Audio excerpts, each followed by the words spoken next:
Hello everyone, welcome to a online solution. मैं हूं अशफाक। तो आपके लाया हूं आज सोशल साइंस का वीडियो नंबर लास्ट 5 नंबर है, ये आपदा प्रबंधन। इससे पहले मैं आपको इकोनॉमिक्स, हिस्ट्री, ज्योग्राफी और पॉलिटिकल साइंस का वीडियो मैं आपको प्रोवाइड कर दिया हूं। तो आज पढ़ेंगे आपदा प्रबंधन का इम्पोर्टेंट सवाल। आपको पता है आपदा प्रबंधन से 3 सवाल तो पक्का मतलब बनाना ही होता है। 4-5 सवाल आता है, उसमें से 3 सवाल बनाना होता है। ठीक है, तो इस वीडियो में 6 सवाल मिलेंगे, 6 क्वेश्चन, और उसका इंग्लिश और हिंदी दोनों में आपको मिलेगा सवाल।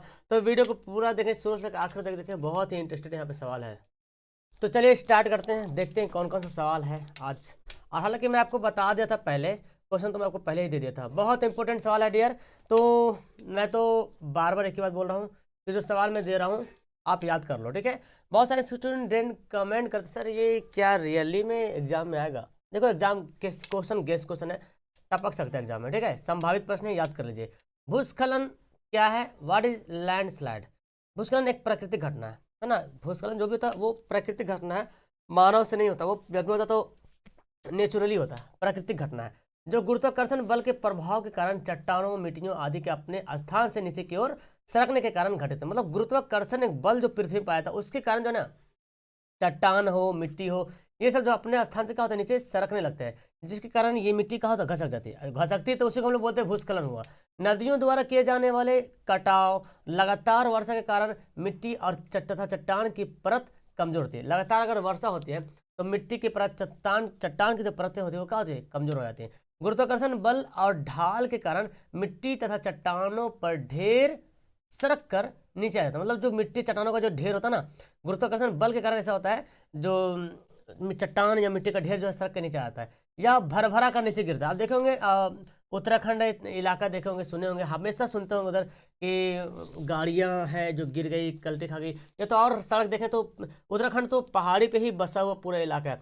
तो जब देखेंगे तो उसका जो रास्ता देखेंगे ना बाबू, तो रोड जो बना हुआ है, सड़कें जो बनी हुई है, ये पहाड़ है और नीचे पूरा खाई है। तो कभी कभी सुनने में न्यूज आता है कि पहाड़ गिर गया, मतलब भूस्खलन हो गया। अब पूरा पहाड़ पे रोड बना हुआ है, तो कभी कभी भूस्खलन होता है तो गिर जाता है। आप भी देखें तो भर भरा कुछ बोलता है, मतलब हल्का हल्का जो है ना, मिट्टी सरसरा के भर भरा के गिर जाता है। ठीक है, इसी को भूस्खलन कहते हैं। इसकी औसत गति 260 फीट प्रति सेकंड होती है। मतलब जब भूस्खलन होती है उसकी औसत गति दिखाया जा रहा है 260 फीट प्रति सेकंड। इसका इंग्लिश देख लीजिए, यहाँ पे इंग्लिश वाले स्टूडेंट इसको कॉपी कर लो जल्दी से फटाफट। ओके, भूकंप के प्रभाव को कम करने के किन्हीं 4 उपायों को लिखें। यानी कि भूकंप का प्रभाव कम करना है, उसके लिए क्या उपाय हो सकता है। तो भूकंप के प्रभाव को कम करने के लिए सुरक्षित आवास निर्माण कर भीषण और सुरक्षित आवास हम बना कर सकते हैं, और भीषण क्षति को कम किया जा सकता है। इसके लिए 4 उपाय है। तो सबसे पहली बात तो है कि हम भूस्खलन के प्रभाव को कम करेंगे, हम सुरक्षित स्थान, सुरक्षित आवास यानी कि घर को बना सकते हैं। भीषण भीषण गति मतलब भीषण क्षति, ज़्यादा नुकसान ना हो उसको, और उसके लिए हम 4 उपाय लगा सकते हैं। 4 उपाय, 4 उपाय क्या है कि भवनों को आयताकार होना चाहिए। भवन कैसा होना चाहिए? आयताकार। सवाल बनता है ऑब्जेक्टिव में कि भूकंप से बचने के लिए भवनों की आकृति कैसी होनी चाहिए? आयताकार। और नक्शा साधारण होना चाहिए, मतलब ज्यादा डींग डांग वाला नक्शा नहीं, एकदम साधारण नक्शा। ठीक है, मकान की नींव को मजबूत एवं भूकंप अवरोधी हो। मतलब जो मकान का जो नींव डालते हैं, आजकल तो मकान बनता देखते हैं नीचे कंक्रीट वगैरह पूरा हैवी से पिलर वगैरह पड़ता है, चारों तरफ पहले बाउंड्री होता है, नीचे गड्ढा होता है 3-3 फीट, है ना, तो पिलर बनता है। तो वही बनता, इसी कारण है। लंबी दीवारों को सहारा देने के लिए ईंट, पत्थर या कंक्रीट के कलम होने चाहिए। ये भी हम लोग तो यही करते हैं। अभी तो वर्तमान में तो सब हो रहा है कि लंबी दीवारों को देने के लिए हम पहले जमाने में क्या होता था, पहले जमाने में, अभी भी बहुत सारे स्टूडेंट के आप लोगों का घर होगा कि घर बना हुआ है, उसमें कोई पिलर नहीं, ऐसे ईंटा का घर बना हुआ है, ईंट का ही घर बना हुआ है। ठीक है, तो उस पर ज़्यादा आपने 1 से 2 तल्ला ज़्यादा जा सकते हैं, उससे आगे नहीं जा सकते। लेकिन जब पिलर दीजिएगा कंक्रीट से, पत्थर से, कलम कलम उसे बोलते हैं, पिलर है ना, लंबा लंबा जो देते हैं सीमेंट वाला ढाल के छड़ के साथ, उसको कलम बोलते हैं। तो उस पर आप 3-4 तल्ला भी ले जा सकते हैं। जैसा छड़ दीजिएगा, जैसा कलम दीजिएगा, उतना ऊंची ऊंची बिल्डिंगें बनेगी। आजकल जो ऊंची ऊंची बिल्डिंगें बनने के कारण यही है कि उसमें कलम दिया हुआ है।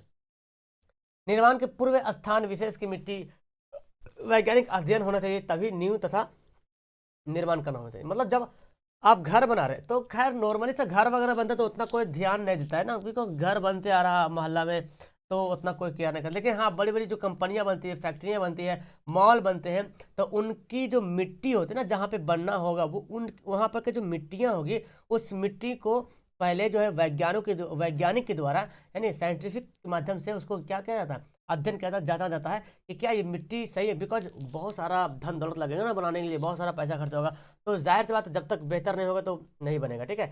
बाकी घर वगैरह बनाने की तो आमतौर से मेरा घर ठीक है तो आप भी मेरे घर आके बगल में बना लेते हैं, है ना। होता है ना, जैसे आपके दोस्त के घर एकदम मस्त चल रहा बहुत दिन से बना लेते हैं, कोई दिक्कत है, लेकिन बड़ी बड़ी कंपनियां ऐसे करती हैं। और हालांकि ये करनी चाहिए, घर बनाने से पहले ये सब जांच करनी चाहिए, ठीक है। अगर करते हैं तो बहुत बेहतर है। आप इंग्लिश से यहाँ से नोट कर सकते हो, ये इंग्लिश का सवाल है। चलिए तो आगे सवाल पढ़ते हैं, देखते हैं आगे सवाल में क्या है। चलिए, आपदा से आप क्या समझते हैं, एक मिनट। सुनामी से बचाव के उपाय बताइए, सुनामी से बचाव के क्या उपाय है। चलिए देखते हैं सुनामी से बचाव। सुनामी जानते हैं इसको, देखिए, तटबंधों तथा मैंग्रोव झाड़ी का विकास। सुनामी से अगर बचना है तो तटबंध जो जो नदी के या समुद्र के किनारे जो जगह है ना, एरिया है, जो जगह है नदी के किनारे वाला जो सूखी सूखी जगह है ना, उसको तटबंध बोलते हैं। मैंग्रोव झाड़ियाँ, झाड़ियाँ होती है, ठीक है, बहुत घना झाड़ियाँ होता है मैंग्रोव, है ना।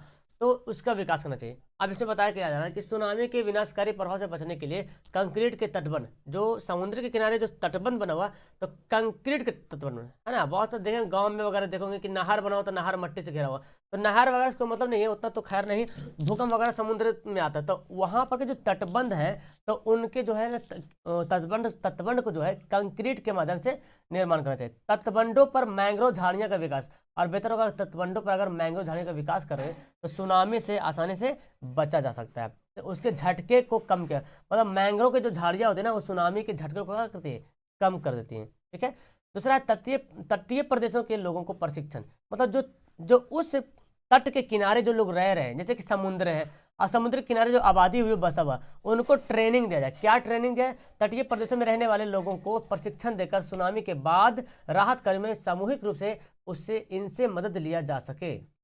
सिंपल सा फंडा है कि जो समुद्र किनारे जो आबादी बस रही है उनको ट्रेनिंग करके, क्यों ट्रेनिंग करेंगे, ट्रेनिंग इसलिए करेंगे ताकि सुनामी अगर खुदा ना खास्ता कभी सुनामी आ गया है तो उसके बाद जो काम करते हैं कैसे आप, मतलब किसी को जो जो सरकारी जो आदमी पहुंचेगा वहां पे मदद करने के लिए, मदद तो उसके साथ आप मदद कर पाएंगे। अगर ट्रेनिंग नहीं दिया रहेगा, भागने की ट्रेनिंग नहीं रहेगा, बचने की ट्रेनिंग नहीं दिया जाएगा, तो वो फिर बहुत सारे लोगों की जाने जा सकती है, ठीक है। तो इसलिए वहाँ पे रहना बहुत ज़रूरी है, उनको वहाँ पे ट्रेनिंग करवाना बहुत जरूरी है, ये है इंपॉर्टेंट। आप इसका इंग्लिश भी नोट कर लें। चलिए आगे पढ़ते हैं, आपदा से आप क्या समझते हैं। देखिए आपदा बहुत अच्छा सवाल है। What do you understand by disaster, है ना, डिजास्टर।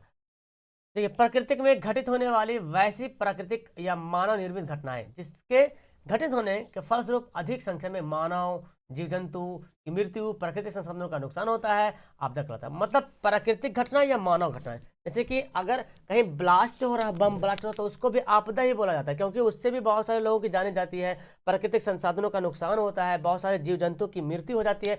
तो आपदा के मतलब सिर्फ यही मतलब समझिए कि जो प्राकृतिक जो चाहे वो प्राकृतिक हो चाहे मानव निर्मित हो, उनसे अगर कोई घटना घटती है और उसके कारण जो है अधिक संख्या में मानव हो या जल धल की जल क्या बोलते हैं उसको, जन धन की नुकसान हो, है ना, जीव जंतु की मृत्यु हो सकती है, प्राकृतिक संसाधन की मृत्यु हो जाए, तो उसको क्या बोलेंगे, उसको बोलेंगे क्या, आपदा। और आपदा में जैसे देखिए भूकंप भी आ गया, बाढ़ भी आ गया, सूखा भी आ गया, आतंकवाद भी क्या आपदा। जब आतंकवाद जब हमला करता है, बम ब्लास्ट वगैरह करता है, तो उससे कई कई लोगों की जानें चली जाती है ना। सरकारी जो संसाधन होता है उनको भी कहीं मतलब जला दिया जाता है, प्राकृतिक संसाधन को भी जला दिया जाता है, मतलब बहुत नुकसान पहुंचता है।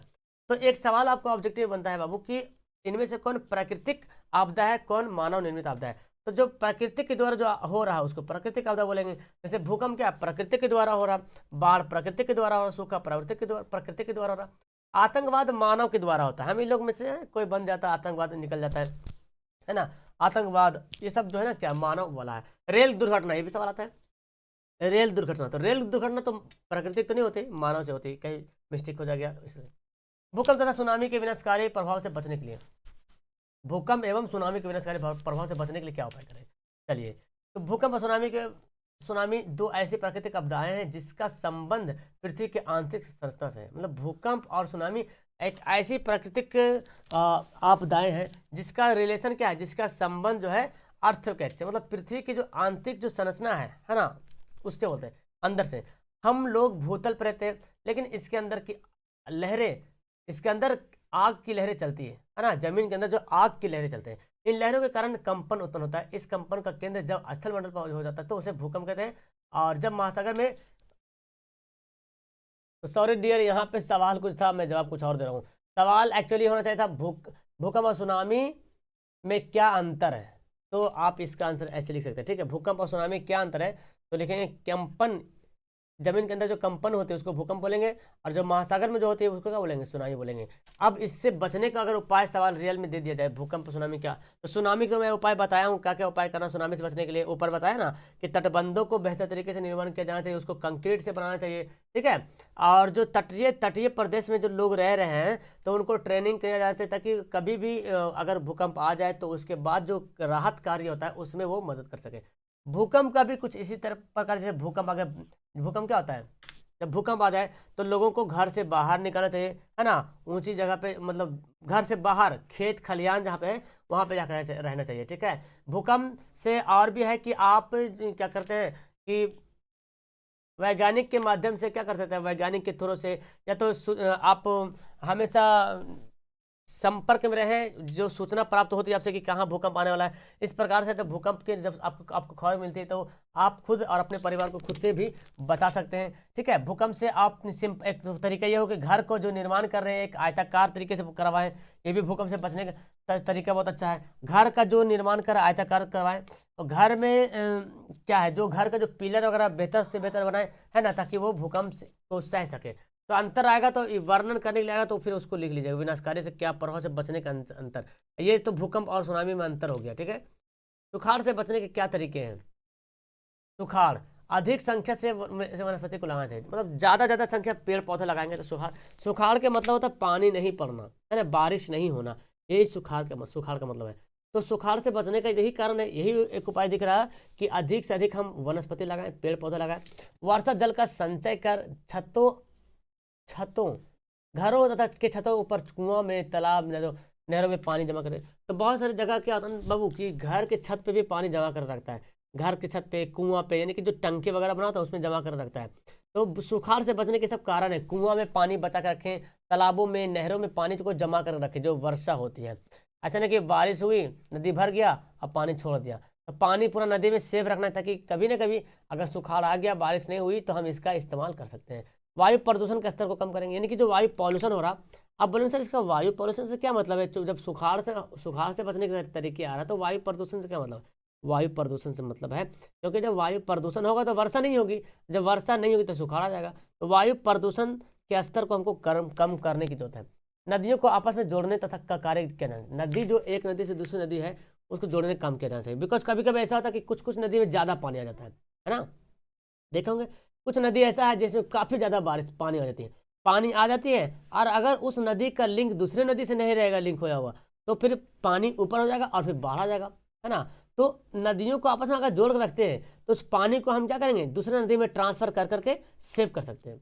एक नदी में अगर पानी भर गया तो उस नदी का पानी दूसरे नदी में ट्रांसफर करके हम उसको सेव कर सकते हैं, ताकि सुखाड़ जैसी स्थिति को हम सामना कर सकें, ठीक है।